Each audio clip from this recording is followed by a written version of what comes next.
So hello again everyone, this is Miss M. I'm your additional science teacher. Today we will discuss another unit, and then same reminder everyone, I apologize for the background noises that you will be hearing all throughout this video. I'll be uploading your worksheet in ACN websites, and also some of the links for videos so you can watch them again after the class. Okay, so let us start with the lesson today.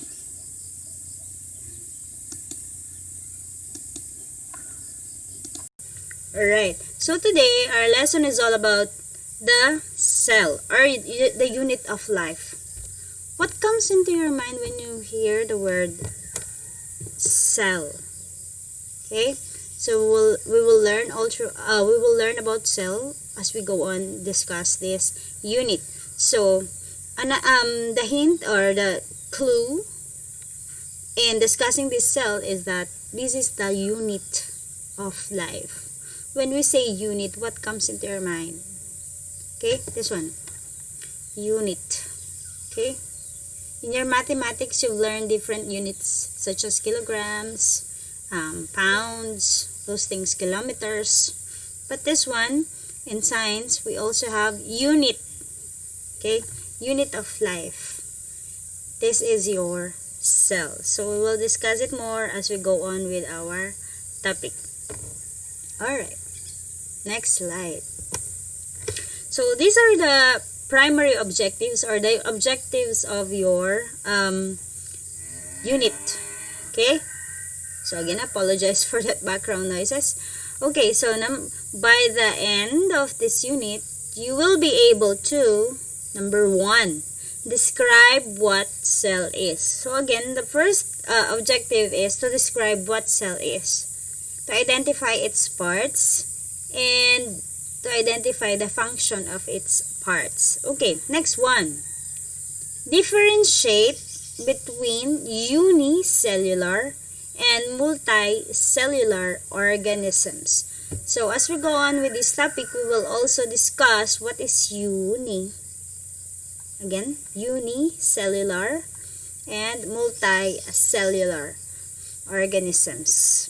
So organisms such as animals, humans, bacteria, those things, we will learn that later on. Okay, next. Distinguish between plant cells and animal cells. So you have to differentiate, or you have to distinguish which one is animal cell and which one is a plant cell. So there's a difference. Yes, there is a difference between plants and animal cells. So again, we will learn that later on.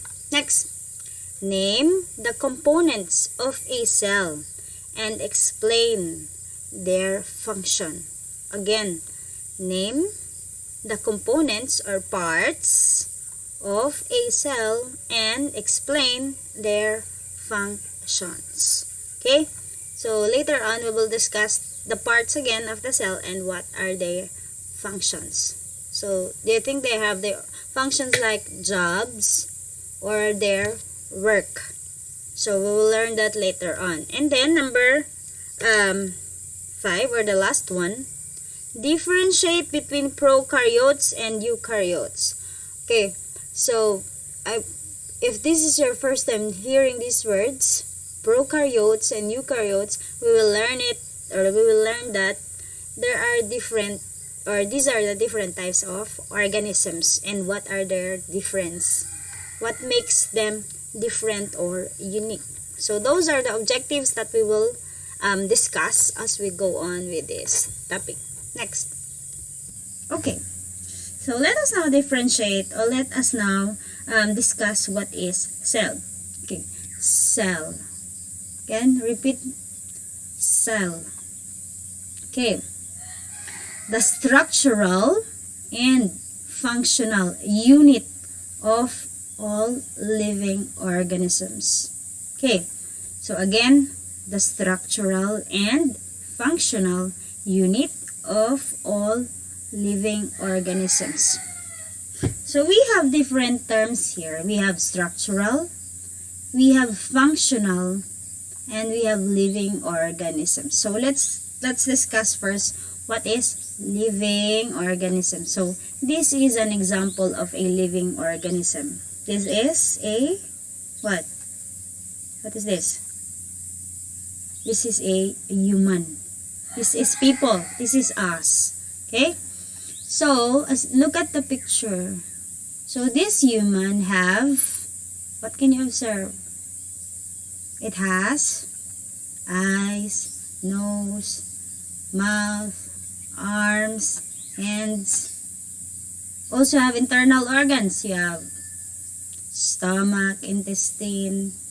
This is the liver. Okay? So, these are all parts of the human body.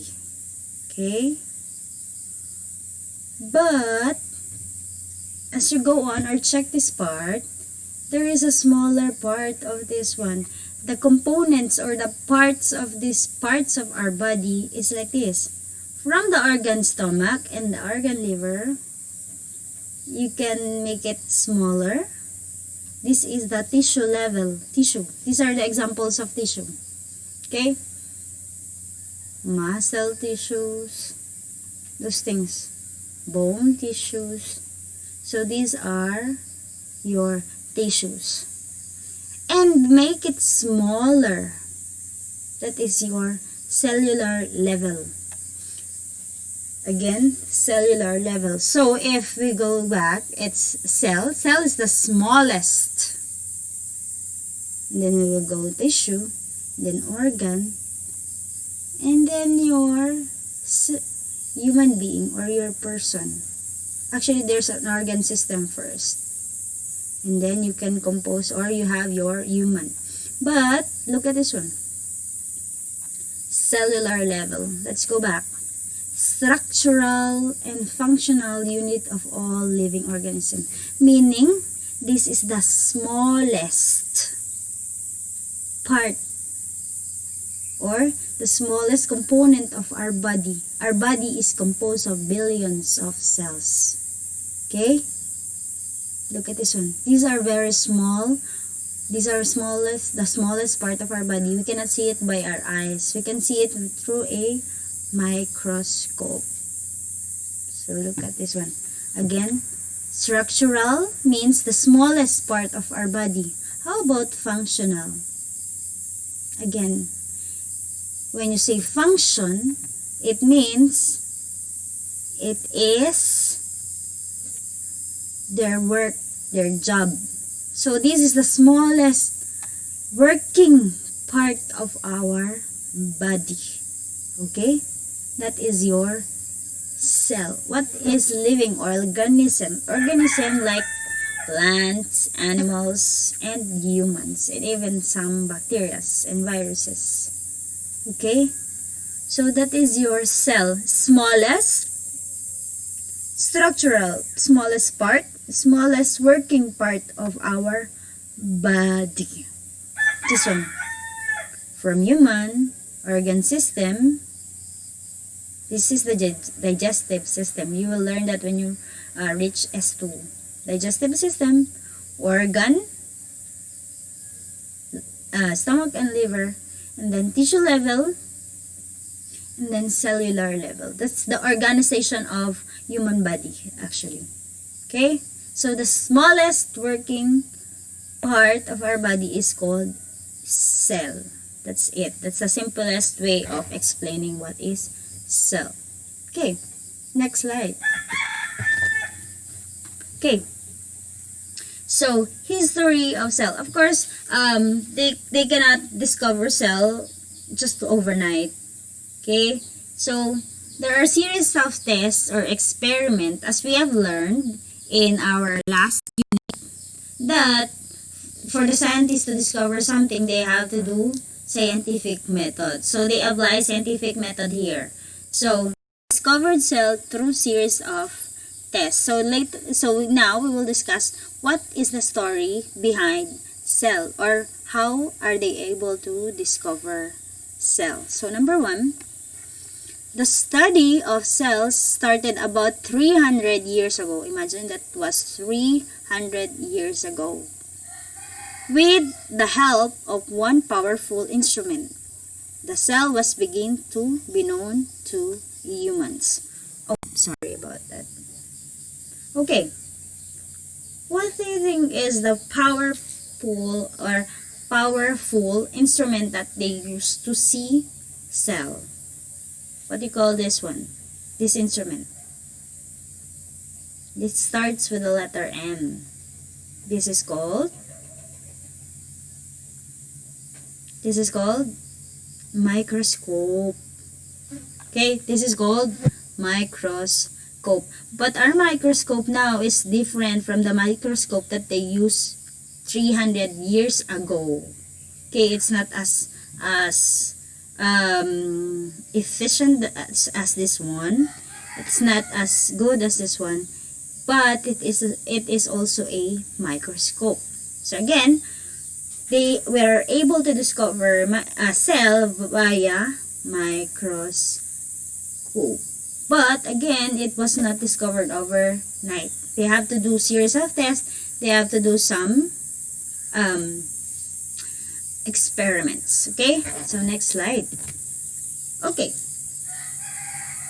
so these are the people who contributed to the discovery, or these are the people who discovered cell or contribute to the discovery of your cell. Okay, the scientists who have contributed to this discovery of the cell. Number 1, Hans and Zacharias Janssen. They are father and son tandem. Okay, Hans and Zacharias Janssen. This one. Robert Hooke, Matthias Sheldon, Theodore Swan, and Robert Brown. So we will discuss what are their contributions, or what are the things that they do for them to be able to be listed in the cell theory. Ooh. Wait.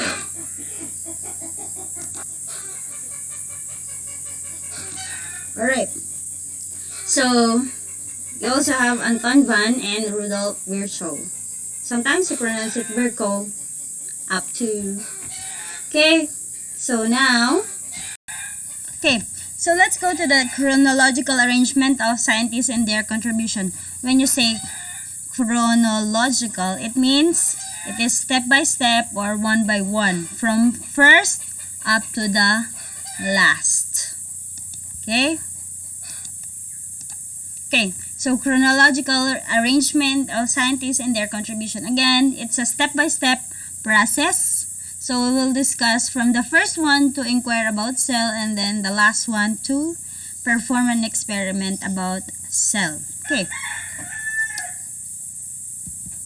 So let's start first with Hans and Janssen, or Hans and Zacharias Janssen. So it started like 1595.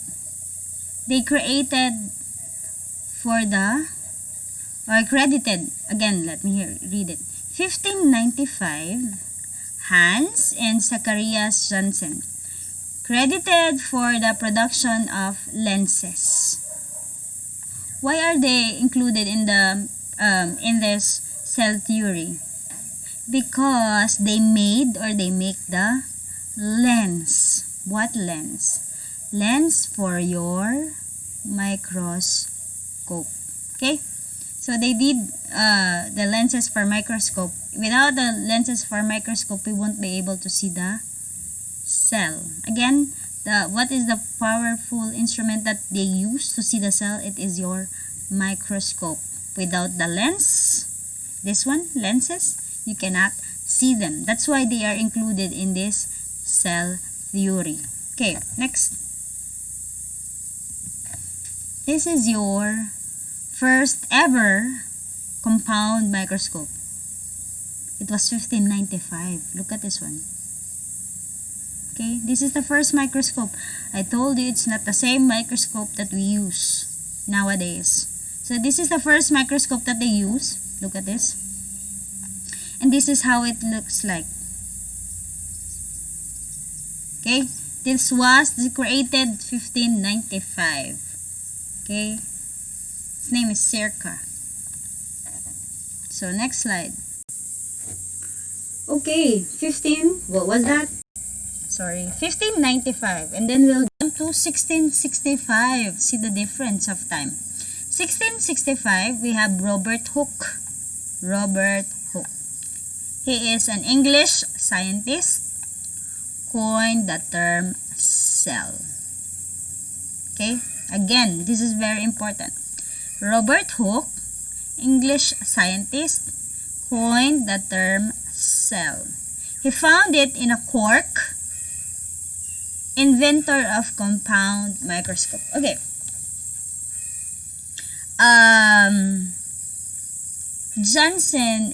Jansen's discovered the lenses. Okay. But the one who make the microscope is Robert Hooke. It was like 1665.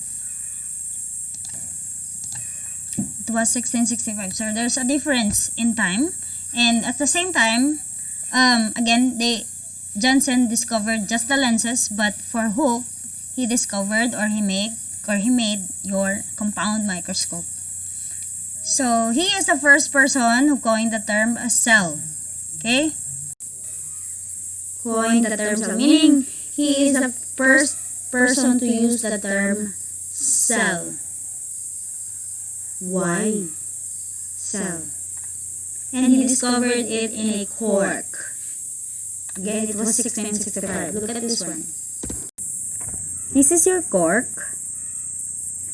It is used to cover wines during that time. Sometimes we also use this one to cover our wine, but not as much as they used before. This is made from your oak tree. Look, oak tree. Click. This is cell wall of your cork tree cell.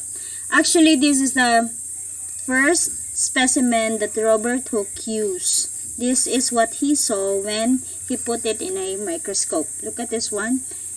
It's like small squares.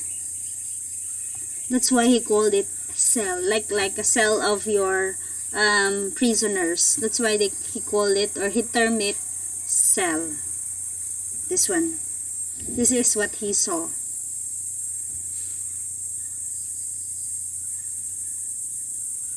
Okay, that's why he called it again cell. So we have Jansen's and we have Robert Hooke. So that was 1665. Next one. 1674. Anton van Leeuwenhoek.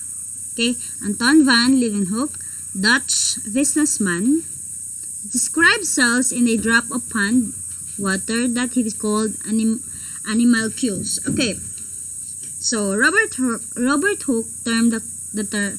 coined the term cell, and then during 1674, Anton van Leeuwenhoek, he is a Dutch businessman, described cell in a drop of pond water that he called animalcules. Okay, so he discovered his own, he termed his own discovery animalcules. He found it in a drop of water in a pond. Okay. Father of ancient microbiology. So, again, term animalcules, and he is a father of microbiology.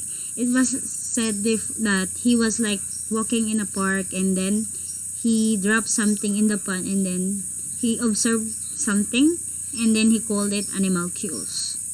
That is Anton van during 1674. Okay, 1833, Robert Brown. He is an English botanist. Botanists are the person or the scientist who studies plants. Discovered the nucleus in a plant cell. He uses orchid. Orchid is a plant that you hang. It's a flowering plant. Okay, again. So again, Robert Brown, he is an English botanist, discovered the nucleus in a plant cell. Okay. Botanist, this one, botanist, meaning scientists who study plants. Orchid is a plant that you hang. It's a flowering plant. You hang in the air, something. It's a hanging plant. Okay? And nucleus of a plant. Nucleus, though we will learn this as we go on with the parts of the plant, or parts of the cell rather, is like the control system of the cell. It's like the brain of the cell. Okay? Control system. That is your nucleus. So, 1833, Robert Brown discovers your nucleus of the plant. So, first you have the lenses. Next, you have the microscope and you call it cell. And next one, they discover animalcules, or he termed it animalcules. And now, we have 1833, they discover nucleus of the cell. Okay, it's to be exact, it's a plant cell. Next, this is the plant cell. These are the nucleus. Okay. 1838, Matthias Jacob Schilden, German botanist, it's the person who studies plants, concluded all plant tissue are composed of a cell. As if you can still remember, tissue is the next level of organization in a living thing. So, Matthias concluded that all plant tissue are composed of cells. Okay? Like, the one that makes the tissue is your cell. That was 1838, Matthias. Next. 1839, Theodor Swan. He is a German zoologist. Okay? German zoologist. Concluded that animal tissue are composed of cell. Proposed the cell theory. Okay. So, Theodor proposed that animal tissue are also composed of cell. Okay? So, they have plant tissue is composed of cell, and then now Theodor proposed that animal tissue are also part of your, are also composed of your cell. And he is the first proponent, or he is the first one to propose the theory of cell, or the cell theory. We will learn later what is cell theory.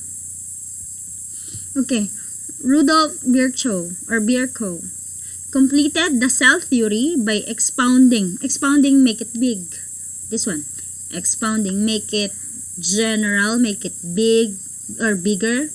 His famous conclusion, omnis cellula e cellula, or cells develop from pre-existing cells, meaning our cells came from already there, or already, if there is a cell already and we have to make another cell, they will originate from that cell. Like, for example, if you want to have a newborn baby or a new organism, a new human, it will come from pre-existing cell, like your mother and your father.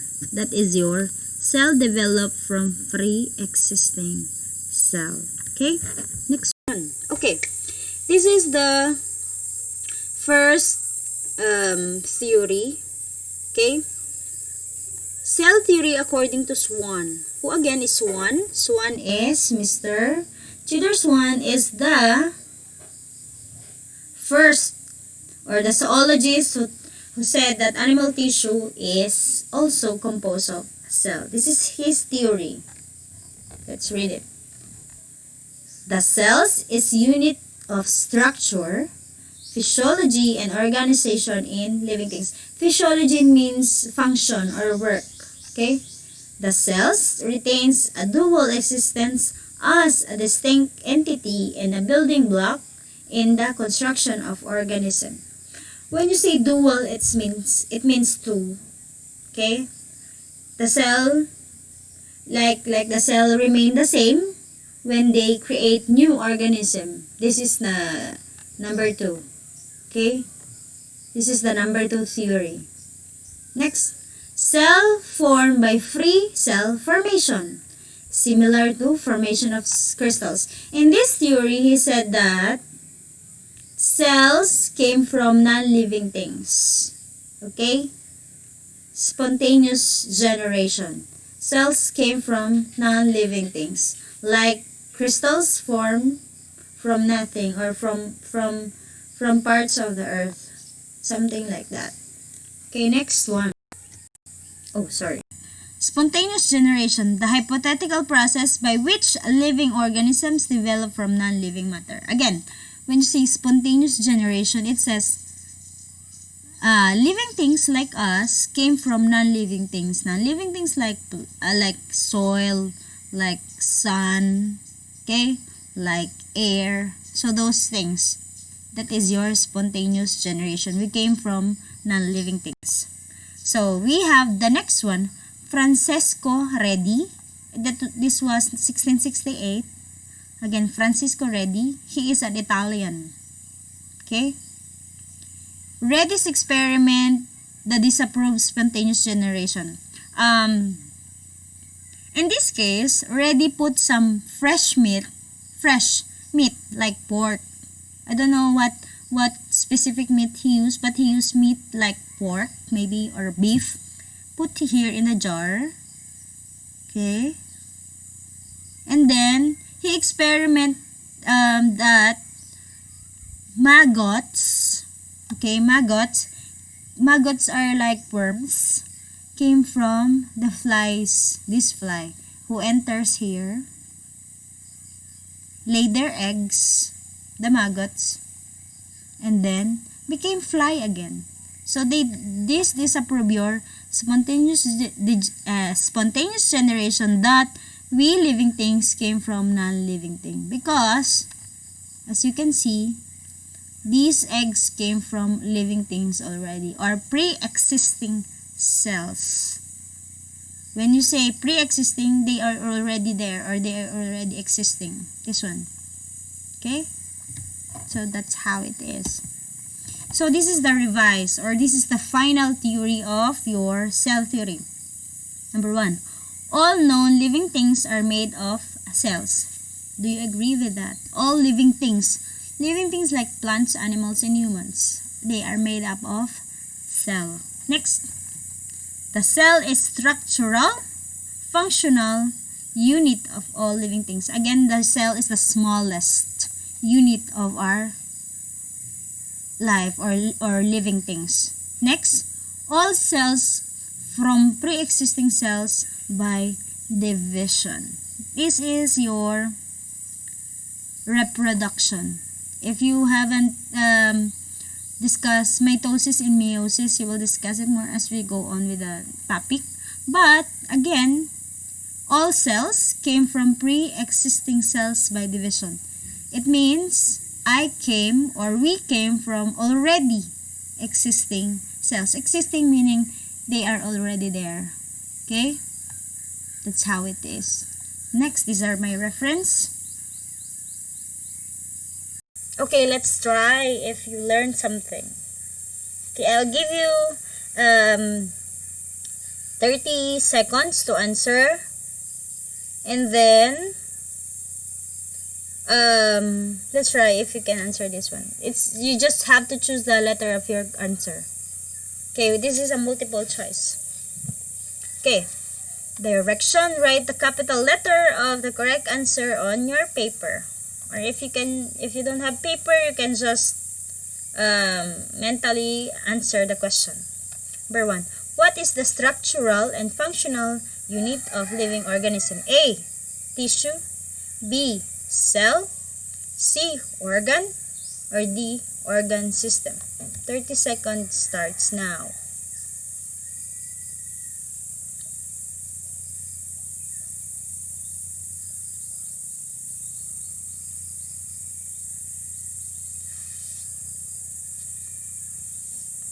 Okay, next slide.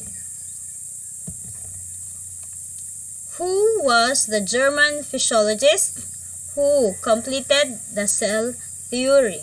Again, who was the German physiologist who completed the cell theory? A. Theodor Schwann, B. Matthias Sheldon, C. Rudolf Virchow, or D. Robert Hooke. 30 seconds starts now.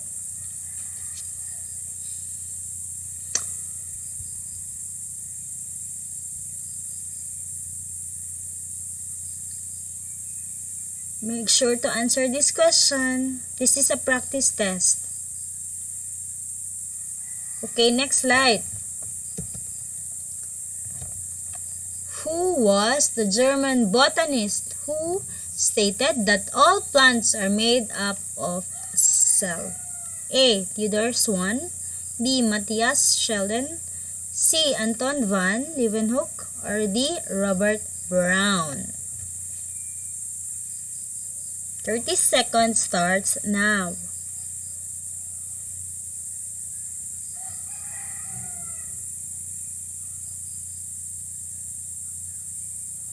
Okay, next slide. Who discovered the nucleus of the cell? A. Robert Hooke, B. Robert Brown, C. Rudolf Virchow, or D. Hans and Zacharias Janssen. 30 seconds starts now.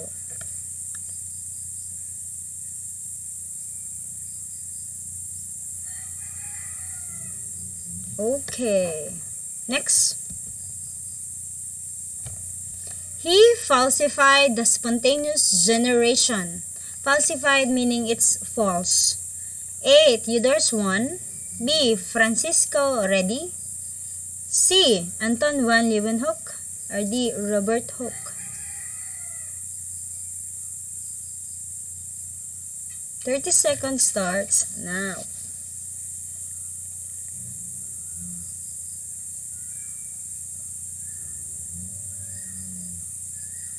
Okay, next slide. He uses his simple microscope in observing cells from a drop of pond water that he called animalcules. A. Hans and Janssen Zacharias. Hans and Zacharias Janssen, sorry. B. Theodor Schwann. C. Anton van Leeuwenhoek, or D. Rudolf Virchow. 30 seconds starts now.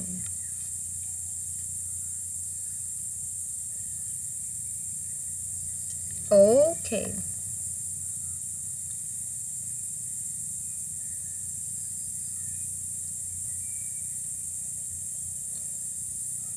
Okay.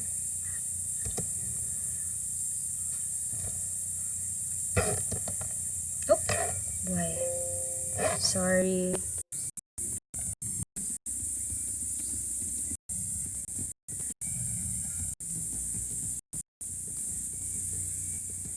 Where were we? 6. 7. He is a German zoologist who stated that animals are composed of cells. A. Matthias Sheldon, B. Theodor Schwann, C. Robert Brown, or D. Robert Hooke. 30 seconds starts now.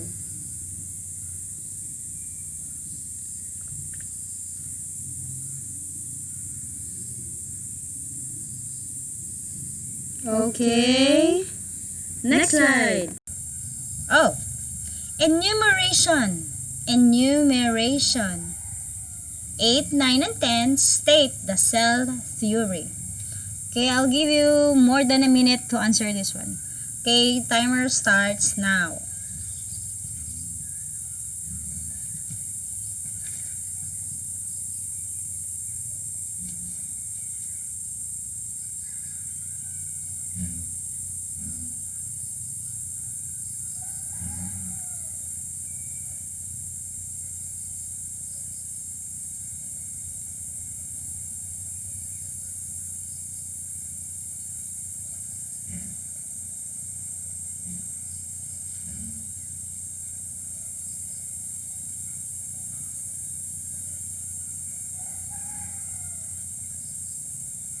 Okay, let's check the answer. Answers. Okay. Of course, what is the structural and functional unit of all living things or living organisms? It's letter B, your cell. Next. Who was the German physiologist who completed the cell theory? It is Rudolf Virchow. Next. Who was the German botanist who stated that all plants are made up of cells? It is Matthias Sheldon. Next. Who discovered the nucleus of the cell? It is Robert Brown. Next. They first constructed a compound microscope. It is Hans and Janssen Zacharias. Hans and Zacharias Janssen. Sorry. Next, he used his simple microscope in observing cells from a drop of pond water that he called animalcules. It is Anton van Leeuwenhoek. Okay? And number 7, German zoologist who stated that animals are composed of cells is Mr. Theodore Swan. Sorry. Okay. How about, wait, I think there is something wrong with falsified.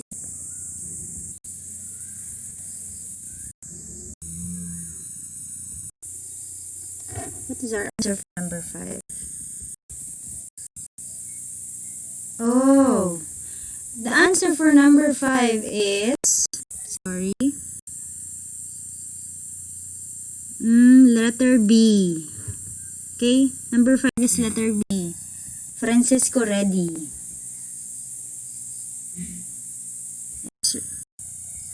Okay, this is the answer for number 8, 9, and 10.